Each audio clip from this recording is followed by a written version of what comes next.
Hey, what's up guys? It's Coach Matt over here at Primal Athlete Training Center, www.primalatc.com. As you can tell by the big mess behind me, we had another busy day of training here. We're about 1 week out from the start of indoor track season here in Rhode Island and our neighboring states, who all train here at Primal.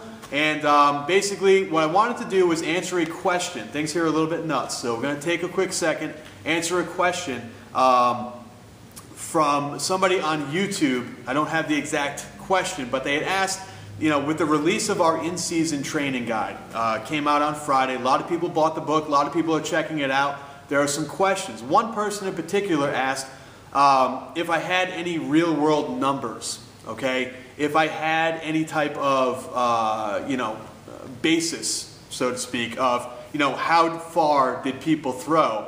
How much did their throws increase by doing the in-season training? And that's not really a fair question, because the training, the lifting is only part of the throws. They were also improving their technique.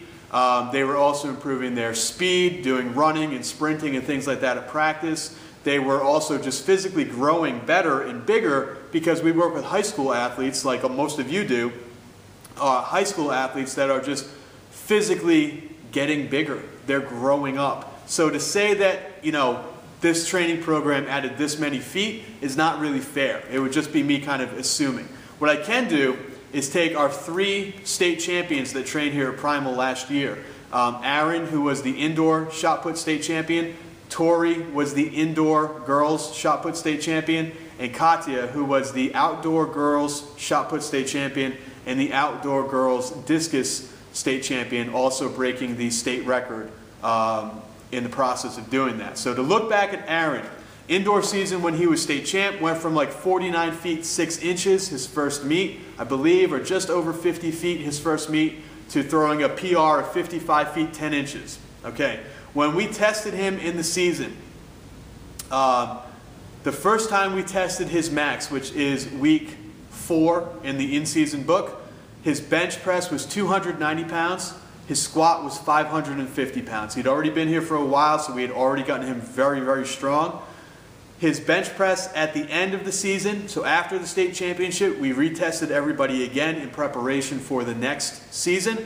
His bench went up to 300, his squat went up to 605. So we put 10 pounds on his bench press and 55 pounds on his squat. When you look at Tori, who was the indoor girls state champion, when she started training here, she had never weight trained before, ever. She had never been in a weight room, she had never lifted, she had no idea what a squat was or how to bench press properly. So she went from just basically doing your basic kettlebell goblet squat to doing a 225 pound squat. Her bench press was less than 100 pounds, so her bench press was somewhere in that 90 to 95 pound range estimated, because again, we weren't going to max her out without any technique. She got up to 135 pound max bench press. This was our sophomore, and of course peaked at the right time and won the state championship, as did Aaron, our guys indoor state champion.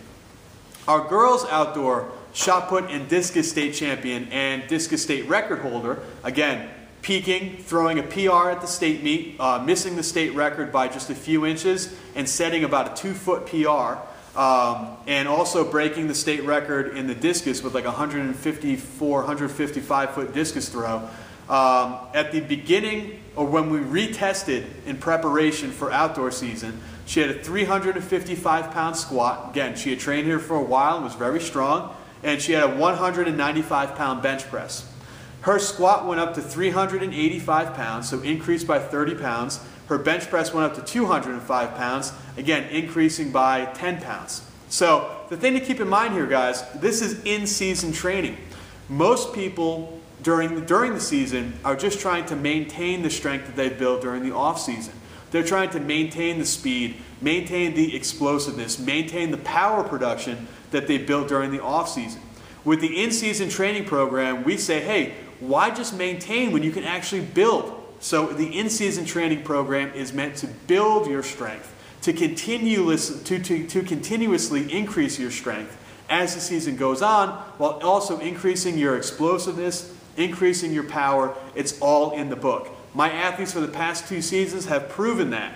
Not only that, but you guys also in the book get a plan so that you can plot out your training, all 13 weeks, with accordance to where you want to peak. With many of you, it's going to be your state championship, but it might be your division championship, it might be your class championship, it might be a sectional championship or a sort of an area championship. If you live more in a rural area or a bigger state, it might be a divisional or an area championship.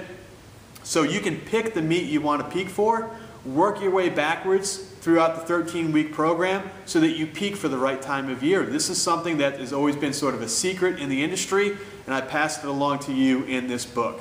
So check it out. As you see, our athletes get stronger during the season when most people are trying to maintain or get weaker toward the end. We get stronger and build up toward the end, along with increasing our throws, making the PRs when they count, and peaking for the right time of year for the state championship. So hopefully this answers the question to see how good our athletes got during the season with the in-season training program. As you can see, everyone improved, even with track meets, even with practices every day. Everyone improved, everyone's throws went up, and our 4 or 3 state champions in 4 different events all hit PRs and all broke records at the state championship meet when it counted.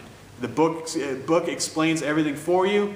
Hopefully you check it out. A lot of people already have. I'll put the link right down below. Click on the link, sign up for the newsletter so you get a coupon code as well toward the Thanksgiving Black Friday time, and you can get it at a deep discount. Hope you check it out. Hope you sign up for the newsletter. You can get to them both by clicking the link down below. Hope to hear from you soon.